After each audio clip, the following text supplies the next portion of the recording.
So I must have been feeling really brave a few weeks ago, trolling the online auction sites, which I should probably be banned from by this stage, but I see something cheap, big engined, a bit oddball, and I just can't resist.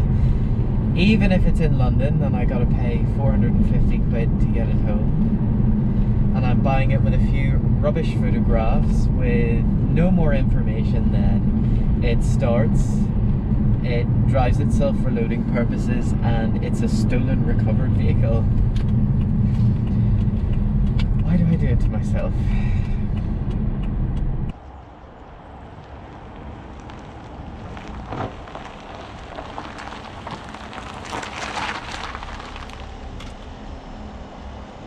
I think that question was answered when I just pulled in.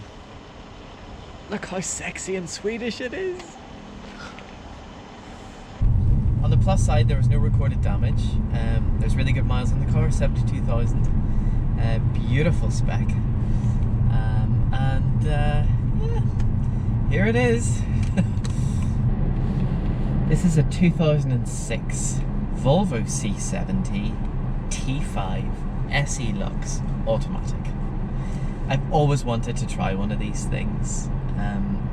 Big fan of the Saab 9.3 convertible, and this is the Scandinavian rival. The previous C70 is not a car that ever caught my interest. It was just like a dumpy old S70 with the roof cut off, and it didn't really have much to offer at all. Yeah, it looked good, but it had the turning circle of the Titanic. It wasn't particularly good on the road. There wasn't really anything special about it inside, and it just never really did anything for me. But when this came along, Volvo saw that Saab were sticking with the soft top, and we thought, right, we'll up our game here.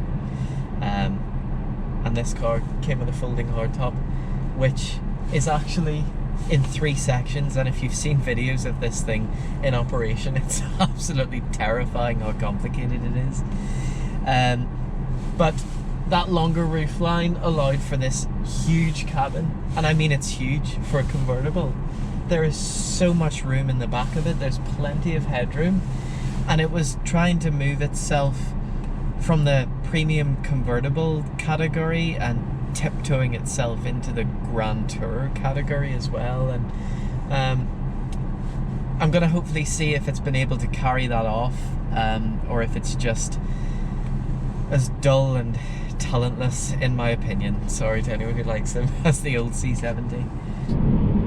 But really, before I start tearing into this thing, I've just got to make sure it sounds like a Volvo should.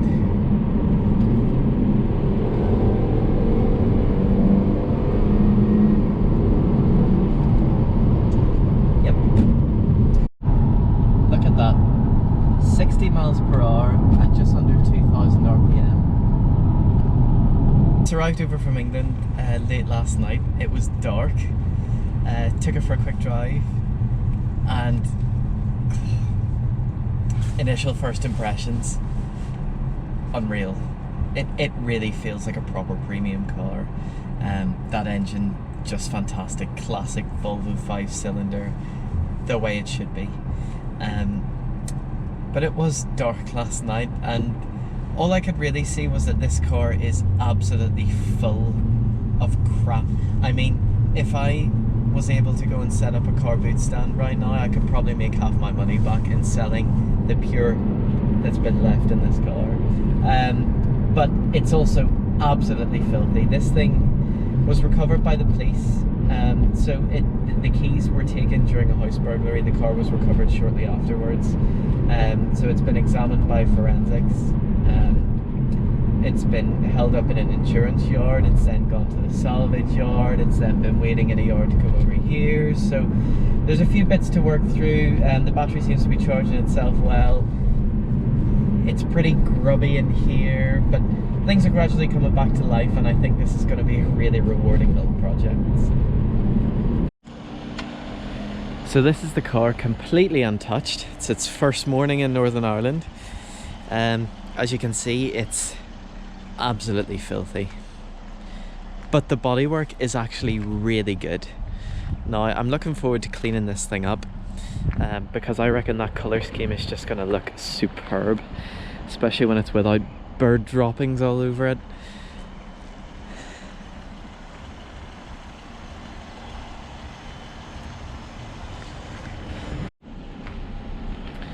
Let's go inside. So, leather needs a bit of help. It's definitely looking a bit grubby.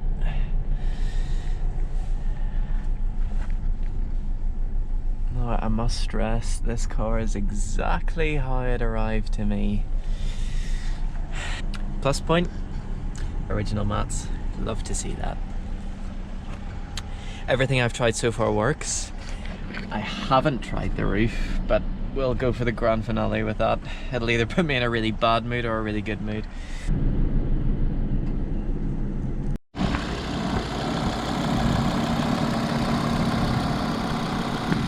Now, already we're building up a picture of who this C70 owner was. So, if you take a look here, oh, so we've got condensation in the headlights. Not a particularly common problem with these, so why has that happened? That's why. Let's ruin our headlight by adding a Poundland Audi-esque strip, just to take all elegance off this beautiful Swedish convertible. Why? But it doesn't end there, and this is just the outside. Nice tacky chrome number plate surrounds. England. Someone voted Brexit. But this is a redeeming feature, so AA. I reckon he took that straight off the Volvo 960 he had before this. They're on the back as well. That one doesn't even work.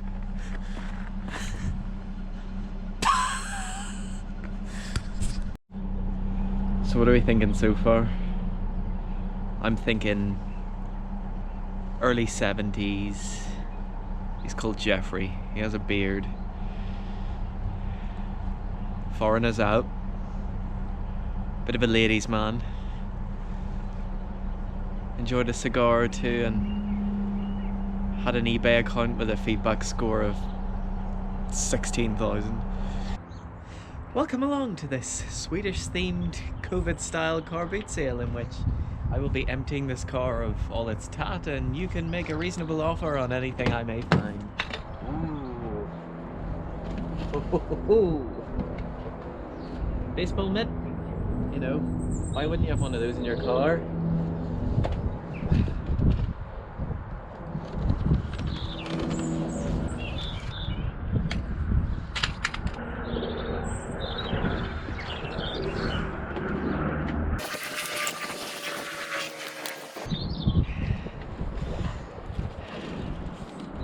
Pizza, coffee, tikka paste, wine. Sounds like my shopping list.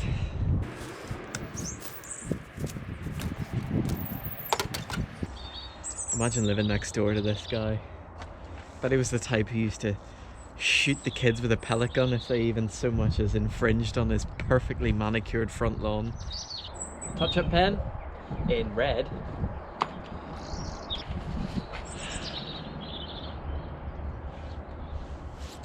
They go with my gilet. Thanks, Jeff.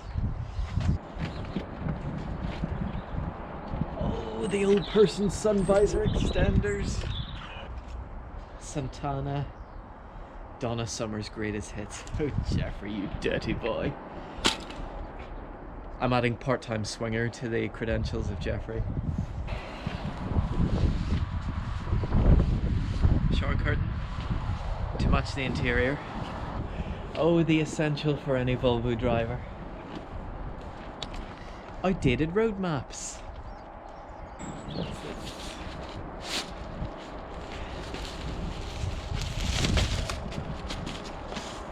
There are just tacky add-ons everywhere. There are things stuck to this car in places that things should never be stuck. There's weird routing that must have been for the dash cam. Then there's all of this kind of Bluetooth homemade wired rubbish, and he's routed this up here for his phone to sit on the dash. And then there's the best part.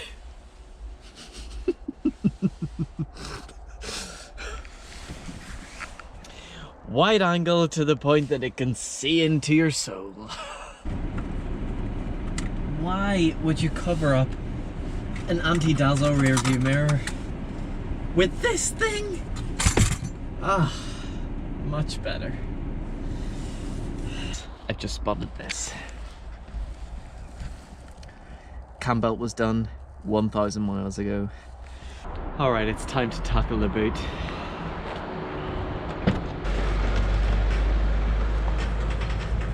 Wind deflector! Genuine Volvo one as well.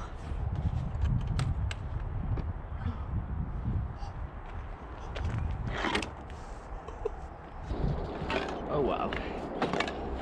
Look at this. It's his Snow Chaos Survival Kit.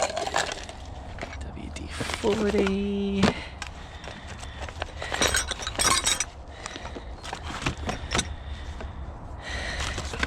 Guy's got everything.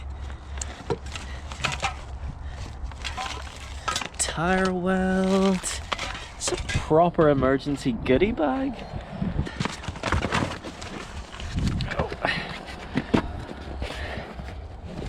Oh my god. Now that I've emptied Jeffrey's boot of his apocalypse survival kit and pieced the load cover back together, we can pop down. I guess it's time for the moment of truth. Whether I've bought a convertible that can be converted.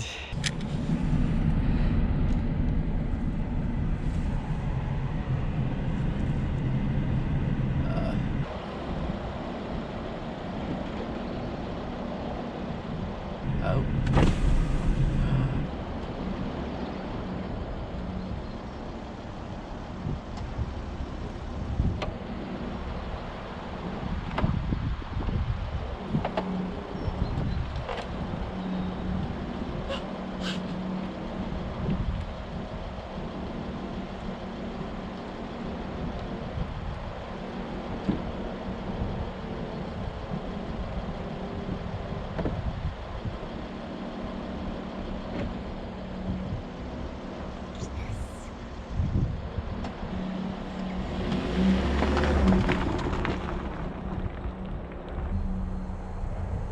This might just end up being one very risky purchase that's properly paid off.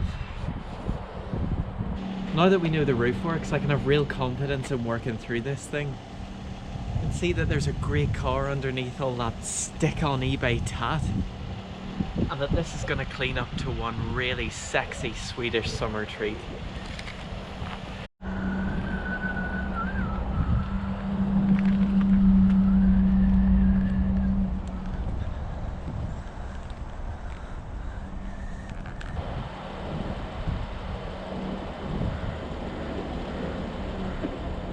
Watch how complicated this roof is.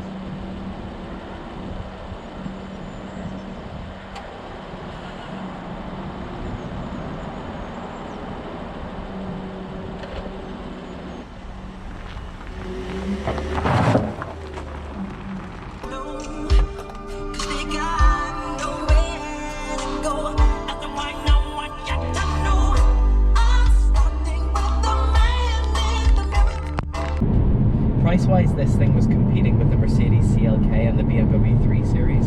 Proper premium convertibles that had that rock-solid build quality and badge snobbery in its favour. And to go in and buy a Volvo C70, well, it was always a bit of an individual choice.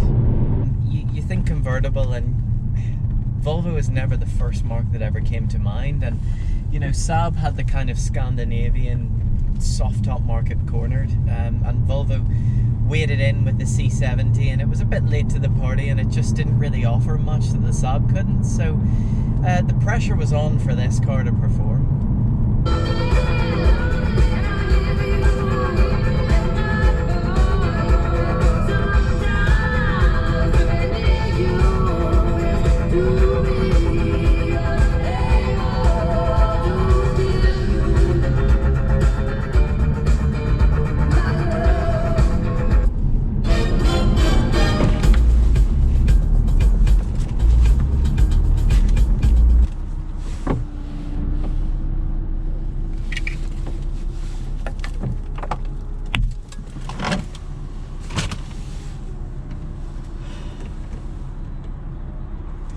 Nothing like open country air.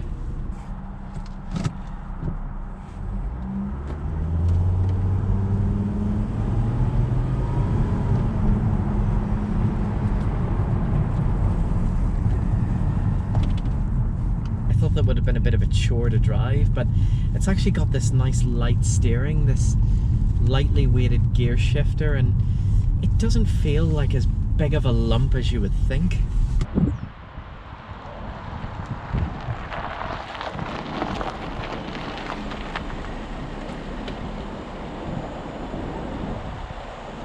So as we gradually begin to undress this thing and reveal the essence of a really nice car underneath,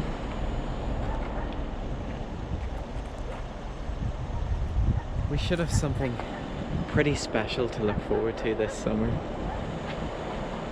So stay tuned to see just how much of a beauty this thing turns into when it's stripped back to its bare essentials. So I think we've built up a pretty good picture of our Jeffrey. A retired gentleman, war veteran, who, his love of tat aside, I get the impression he just loved his car, loved spending time doing what made him happy, and you've got to respect that.